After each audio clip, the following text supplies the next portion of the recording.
Siti, and my major is economic education. Oke, hari ini saya akan mereview ulang kembali semua materi pembelajaran pada mata kuliah ekonomi sumber daya manusia yang dosennya Bapak Yulhendri. Nah, saya akan mereview materi dari pertemuan pertama hingga pertemuan terakhir. Nah, materi pada pertemuan pertama yaitu mengenai materi ekonomi mikro dan ekonomi makro. Ekonomi mikro merupakan ilmu ekonomi yang mempelajari lingkup perekonomian dalam lingkup yang kecil. Nah, misalnya seperti rumah tangga produsen dan rumah tangga konsumen.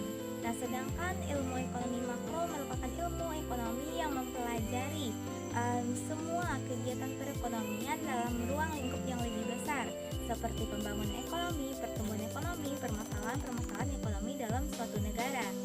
Nah, seperti misalnya masalah pendapatan dan pengeluaran. Nah, pendapatan apa sih? Pendapatan merupakan penerimaan atau imbalan sebagai balas jasa atas semua tindakan dan pekerjaan yang telah dilakukan. Nah, yang kedua yaitu pengeluaran, yang mana pengeluaran merupakan pembayaran yang kita lakukan saat sekarang ini untuk demi mendapatkan keuntungan di masa depan. Nah, selanjutnya yaitu pengangguran. Nah, masalah pengangguran juga dibahas di sini. Pengangguran yaitu adalah di mana orang yang mampu bekerja atau merupakan angkatan kerja namun tidak memiliki pekerjaan atau sedang mencari pekerjaan. Kemudian juga pada ekonomi makro kita membahas inflasi dan deflasi, yang mana inflasi merupakan kegiatan yang dilakukan, merupakan naiknya harga secara terus-menerus dalam jangka waktu tertentu. Nah, kita lanjut ke pembahasan yang kedua, yaitu mengenai penawaran tenaga kerja. Apa sih penawaran tenaga kerja? Penawaran tenaga kerja merupakan jumlah tersedianya para pekerja yang siap untuk bekerja. Nah, ada faktor-faktor yang mempengaruhi tenaga kerja. Yang pertama yaitu jumlah penduduk. Semakin banyak jumlah penduduk di dalam suatu negara, maka semakin banyak pula penawaran pekerjaan yang terjadi. Kenapa? Karena jumlah penduduk yang banyak tentunya sumber daya manusianya juga banyak dan butuh pekerjaan, sehingga banyak sekali penawaran tenaga kerja yang akan muncul. Kemudian yang kedua adalah struktur umur.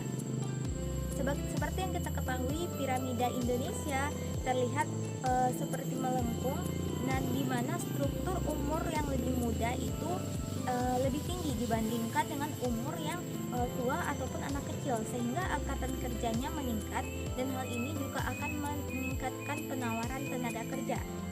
Kemudian selanjutnya adalah penduduk yang bersekolah. Semakin banyak penduduk yang bersekolah, maka semakin banyak juga penawaran tenaga kerja yang terjadi.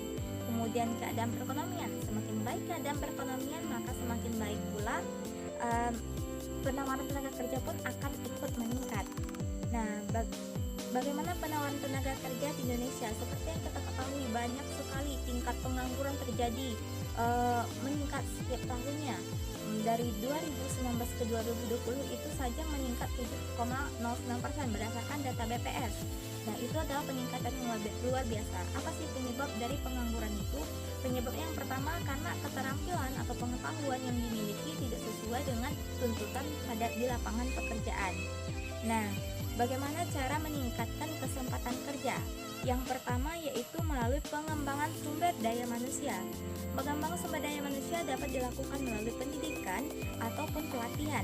Dengan adanya pendidikan dan pelatihan, tentunya kemampuan atau keahlian terasah, dan para tenaga kerja atau angkatan kerja memiliki skill untuk bekerja, sehingga kesempatan kerja yang ia peroleh juga akan lebih besar.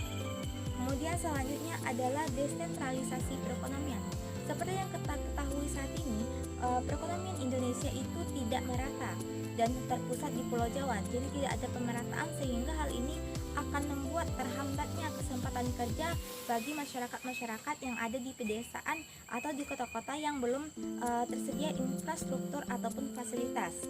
Kemudian yang keempat adalah menggalakkan lapangan pekerjaan. Dengan menggalakkan lapangan pekerjaan tentunya akan membantu para tenaga kerja untuk memiliki pekerjaan. adalah peningkatan peran pemerintah. Nah, peningkatan peran pemerintah juga sangat diperlukan di sini karena dengan adanya peran pemerintah, maka pemerintah bisa memfasilitasi atau memberikan modal kepada para tenaga kerja sehingga di sini kesempatan orang untuk bekerja itu lebih tinggi.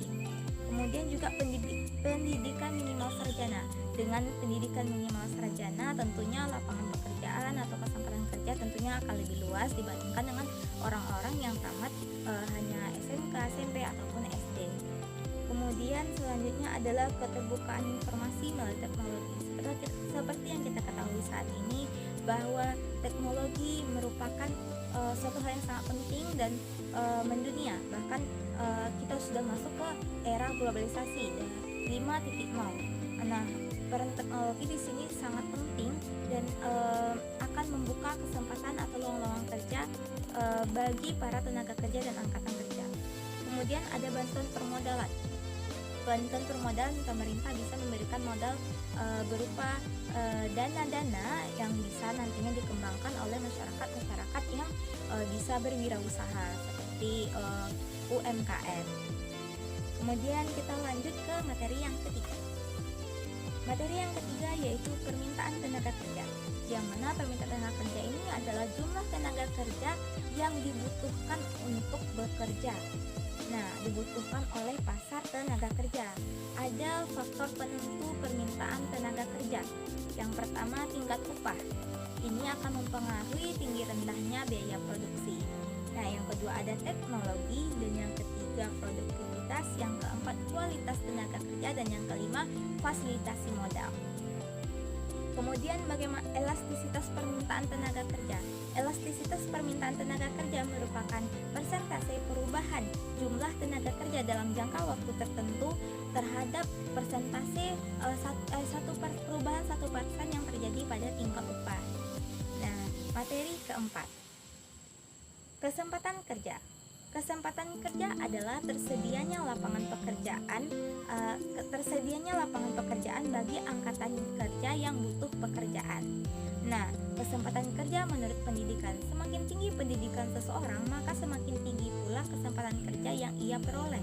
Bagaimana tidak? Tentunya orang yang memiliki pendidikan yang lebih tinggi tentu akan memiliki keahlian atau keterampilan yang lebih juga dibandingkan dengan orang-orang yang tidak berpendidikan. Nah, hal itu akan membuka kesempatan kerja yang lebih besar. Kemudian ada kesempatan kerja menurut status hubungan kerja. Nah, di dalam sebuah pekerjaan, apabila kita memiliki etos kerja atau profesionalitas kerja yang tinggi, maka akan membuat kita memiliki kesempatan kerja untuk bekerja lebih lama di dalam suatu perusahaan tersebut. Kemudian kita masuk ke pasar tenaga kerja.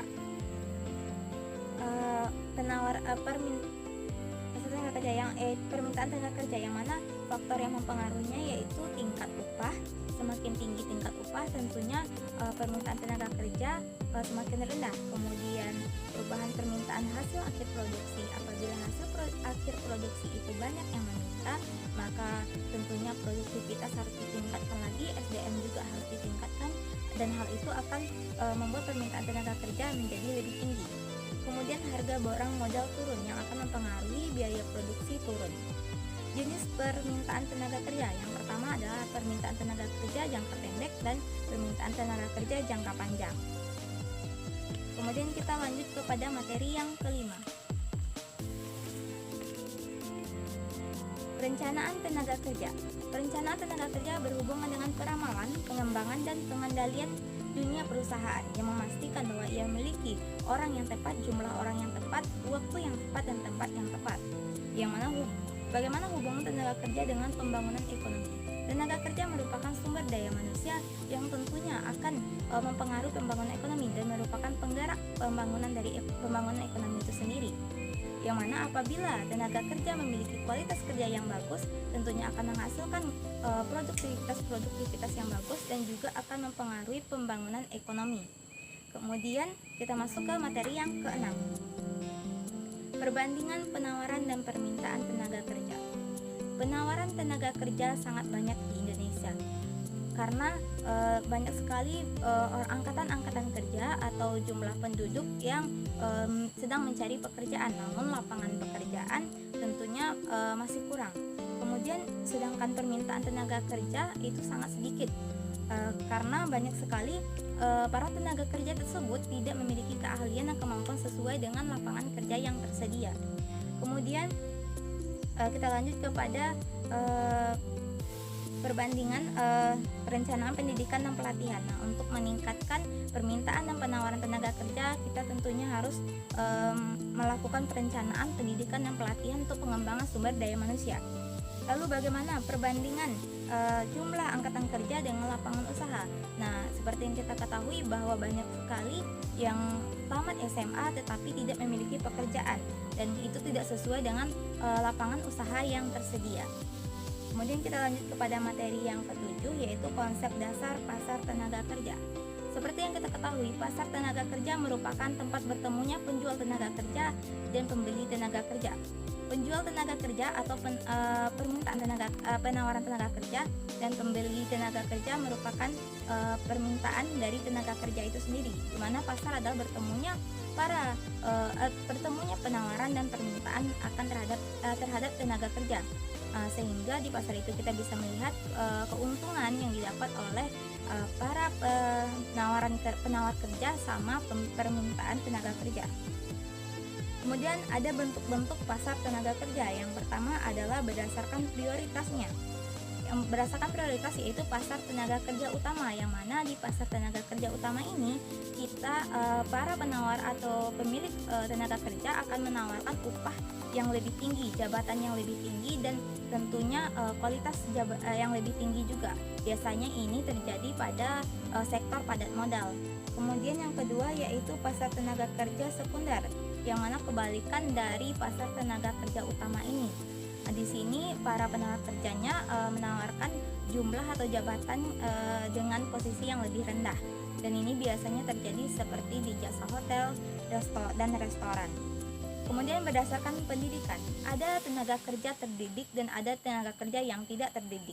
Tenaga kerja yang terdidik adalah tenaga kerja yang bekerja dan berproses di dalam melatih diri atau mengembangkan skill kemampuannya dalam pendidikan atau formal, biasanya seperti dokter, guru, dan pegawai kantor lainnya. Sedangkan yang kedua yaitu pasar tenaga kerja tak terdidik, yang atau disebut juga informal, di mana di sini ada orang yang memiliki kemampuan atau keahlian tapi tidak didapat dari pendidikan, karena itu mungkin karena pengalaman dan lain sebagainya. Itu biasanya seperti petani dan juga peternak. Kemudian pasar tenaga kerja intern dan ekstern. Nah, ada lowongan pekerjaan atau pasar tenaga kerja yang menawarkan menawarkan lowongan atau jabatan kerja kepada pegawainya yang di dalam kantor saja. Itu disebut dengan intern. Sedangkan ekstern itu akan menawarkan lowongan pekerjaan kepada orang-orang di luar perusahaannya. Kemudian ada pasar tenaga kerja persaingan sempurna. Nah, di sini di pasar tenaga kerja persaingan sempurna banyak sekali perusahaan, akan tetapi tenaga kerja itu hanya sedikit. Jadi berlomba-lomba para penawar kerja akan berlomba-lomba, permintaan tenaga kerja akan berlomba-lomba untuk mengambil SDM, sehingga SDM ini tentunya tenaga kerja ini bisa memilih perusahaan-perusahaan mana yang ingin dia masuki. Kemudian pasar tenaga kerja monopoli, yang mana perusahaannya sangat sedikit dan kebalikan dari pasar persaingan sempurna. Kemudian pasar tenaga kerja monopoli bilateral. Nah, di sini ada muncul kedua kekuatan. Yang pertama yaitu kekuatan dari pihak pekerja dan juga dari pihak perusahaan yang memiliki sama-sama seimbang di dalam mencari pekerjaan. Kemudian ada namanya pasar tenaga kerja monoksoni, yang mana seluruh tenaga kerjanya bersatu atau memiliki serikat pekerja sehingga bisa menekan upah. Kemudian kita lanjut kepada materi yang ke-9 mengenai pengangguran. Apa itu pengangguran? Pengangguran merupakan semua orang yang atau angkatan kerja yang tidak memiliki pekerjaan atau sedang mencari pekerjaan. Nah, ada klasifikasi utama pendekatan pengangguran. Yang pertama adalah pendekatan angkatan kerja, yang mana katanya penganggur adalah semua angkatan kerja yang tidak memiliki pekerjaan atau tidak bekerja sama sekali. Nah, yang pendekatan kedua yaitu pemanfaatan tenaga kerja ya yang mana katanya pengangguran itu dibagi menjadi tiga. Ada yang menganggur, ada yang setengah menganggur, dan ada kerja penuh. Apa itu yang menganggur? Yang menganggur adalah orang yang tidak memiliki pekerjaan sama sekali. Dan yang kedua adalah setengah menganggur, yaitu orang memiliki pekerjaan tetapi waktu yang digunakan untuk bekerja hanya paruh waktu atau tidak sampai 8 jam sehari. Nah, sedangkan yang ketiga yaitu kerja penuh, yang mana orang yang bekerja penuh setiap minggunya bahkan 35 jam per minggunya. Kemudian jenis-jenis pengangguran. Jenis-jenis pengangguran ini dibagi menjadi dua, yaitu berdasarkan penyebabnya dan berdasarkan cirinya. Yang pertama berdasarkan penyebabnya. Yang pertama adalah pengangguran friksional. Apa itu pengangguran friksional? Pengangguran friksional adalah pengangguran sementara yang diakibatkan oleh mungkin sedang mencari pekerjaan, dan kemudian adalah pengangguran siklikal, yang mana pengangguran ini terjadi karena terjadinya perubahan siklus dalam perekonomian sehingga memaksa para perusahaan untuk memutuskan hubungan kerja atau di PHK.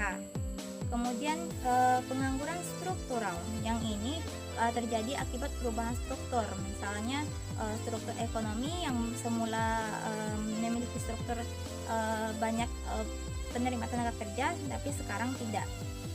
Kemudian yang selanjutnya adalah pengangguran teknologi, yang mana di pengangguran teknologi ini orang-orang banyak sumber daya manusia yang telah digantikan oleh teknologi seperti yang saat sekarang ini yang kita rasakan.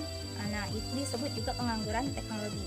Kemudian berdasarkan cirinya, ada pengangguran terbuka, yaitu pengangguran orang yang sama sekali tidak bekerja, tetapi dan dia masih bisa mendapatkan pekerjaan atau sedang mencari pekerjaan. Kemudian ada pengangguran tersembunyi, yang mana sebenarnya itu dia bekerja, tetapi di dalam hitungan dia tidak termasuk ke dalam hitungan pekerja. Kemudian ada pengangguran bermusim. Pengangguran bermusim ini terjadi akibat adanya musim seperti pertanian, peternakan, dan nelayan. Kemudian kita lanjut kepada dampak dari pengangguran. Dampak pengangguran yang pertama yaitu terhadap perekonomian, tentunya akan mengurangi pajak. Apabila banyak pengangguran dalam suatu negara, tentunya pendapatan pajak yang diterima pemerintah juga ikut menurun. Hal itu akan mengurangi pendapatan nasional suatu negara. Kemudian masyarakatnya di dalam suatu negara tentunya juga akan kurang sejahtera akibat adanya pengangguran. Kemudian terhadap perekonomian akan mempengaruhi sosial politik juga, dan hal ini apabila sosial politik orang-orang yang menganggur biasanya akan melakukan tindakan-tindakan kriminal seperti pencurian, pembunuhan, dan lain sebagainya. Kemudian terhadap individu atau masyarakat, yang pertama adalah kehilangan mata pencarian. Yang kedua, keterampilan juga berkurang karena tidak memiliki pekerjaan, jadi keterampilan atau pengetahuannya itu tidak terasah. Kemudian ketidakadilan sosial politik seperti yang saya jelaskan tadi mengenai kriminal. Kemudian kita masuk kepada materi yang ke-10, kebijakan pemerintah untuk mengatasi pengangguran. Bagaimana kebijakan pemerintah untuk mengatasi pengangguran?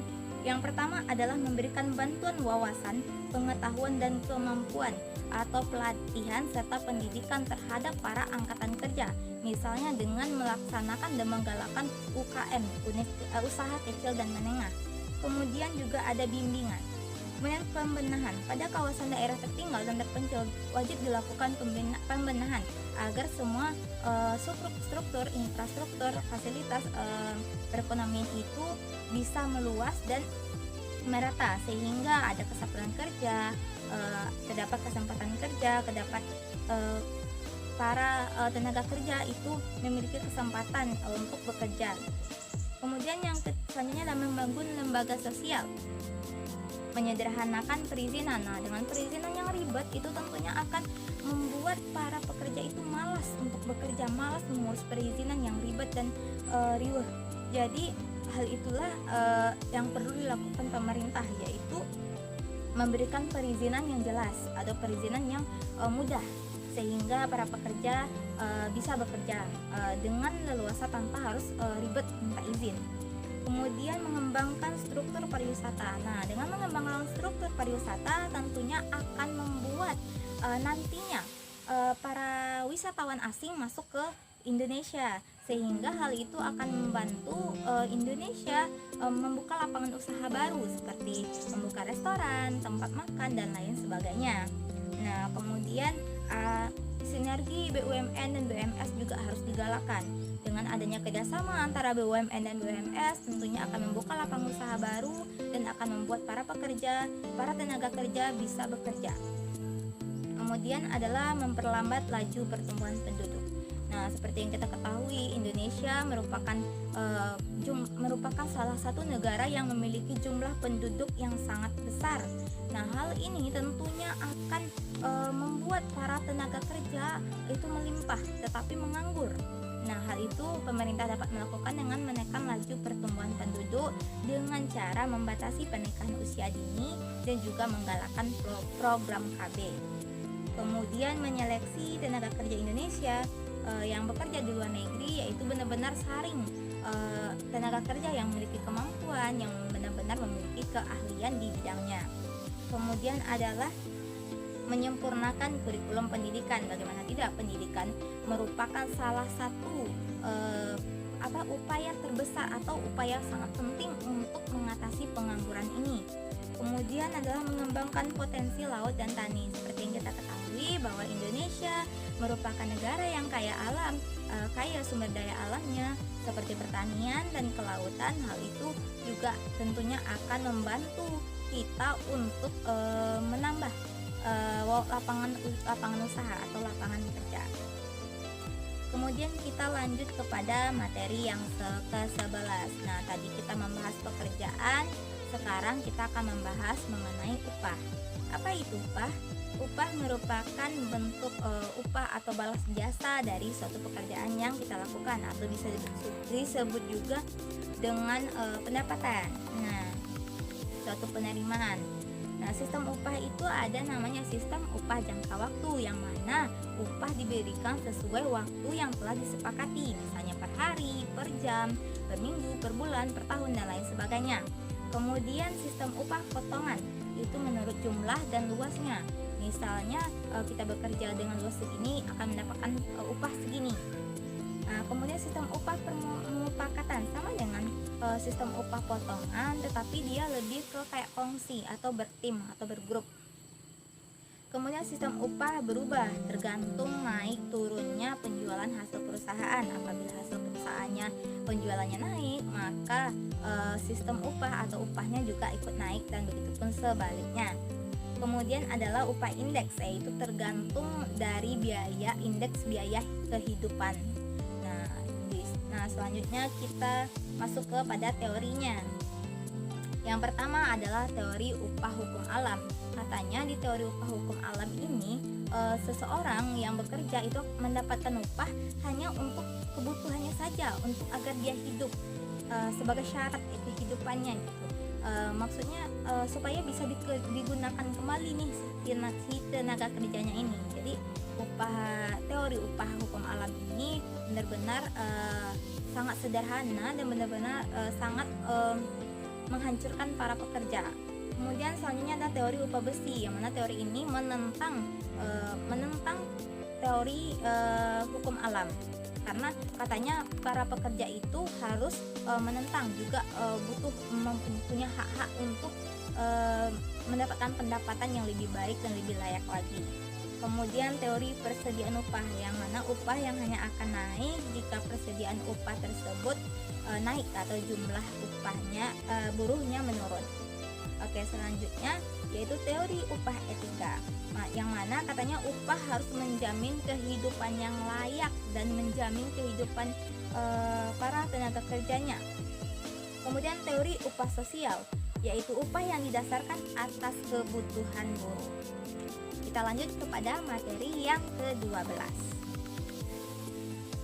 yaitu sistem upah ketenaga kerjaan Indonesia.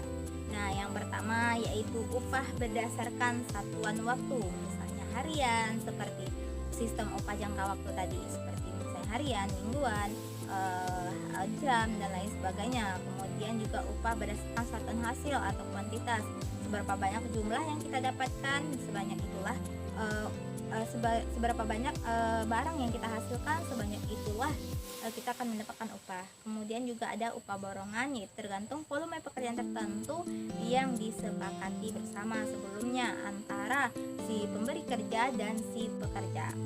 Kemudian kita masuk kepada materi yang ke-13, yaitu mengenai human capital.